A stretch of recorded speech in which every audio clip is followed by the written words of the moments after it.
14 na kabanata. Si Jesus ang tanging daan patungo sa Ama. Sinabi ni Jesus sa kanila, "Huwag kayong mabagabag. Magtiwala kayo sa Diyos at magtiwala rin kayo sa akin. Sa tahanan ng aking Ama ay maraming silid. Pupunta ako roon para ipaghanda kayo ng lugar. Hindi ko ito sasabihin kung hindi ito totoo.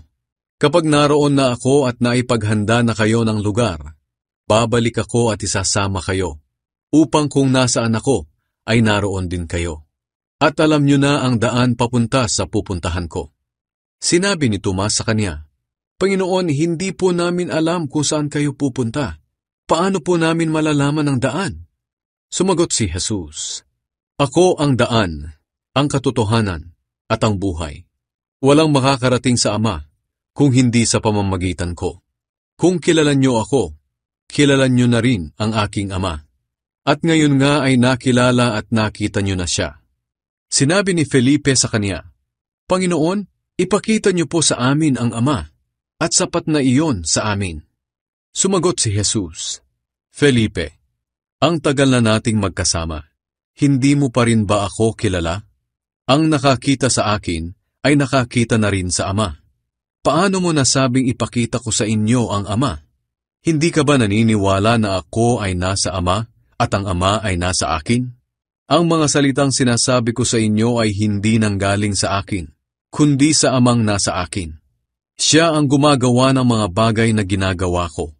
Maniwala kayo na ako ay nasa Ama at ang Ama ay nasa akin.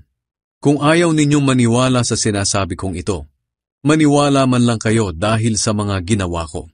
Sinasabi ko sa inyo ang totoo.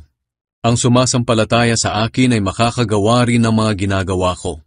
At higit pa rito ang magagawa niya dahil pupunta na ako sa Ama. At anuman ang hilingin nyo sa aking pangalan ay gagawin ko upang maparangalan ng Ama sa pamamagitan ko na kanyang anak.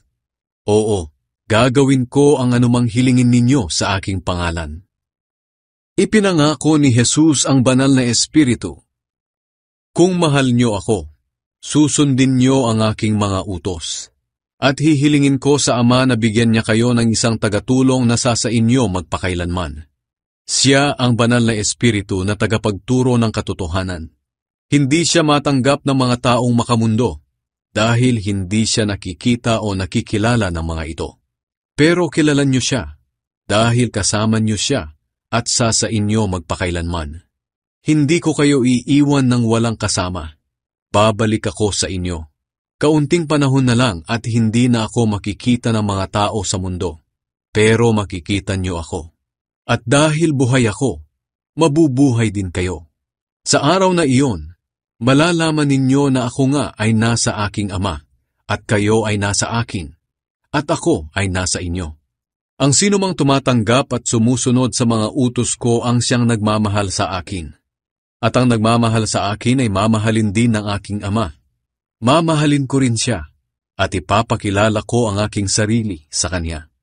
Tinanong siya ni Judas, hindi si Judas Iscariote, "Panginoon, bakit sa amin lang po kayo magpapakilala at hindi sa lahat?" Sumagot si Jesus, "Ang nagmamahal sa akin ay susunod sa aking salita. Mamahalin siya ng aking Ama, at mananahan kami sa kanya. Ngunit ang hindi nagmamahal sa akin ay hindi sumusunod sa aking mga salita. At ang mga salitang narinig nyo ay hindi nanggaling sa akin, kundi sa Amang nagsugo sa akin. Sinasabi ko ang mga bagay na ito habang kasama nyo pa ako. Pero kapag nakaalis na ako, ang tagatulong na walang iba kundi ang banal na Espiritu ang ipapadala ng Ama bilang kapalit ko.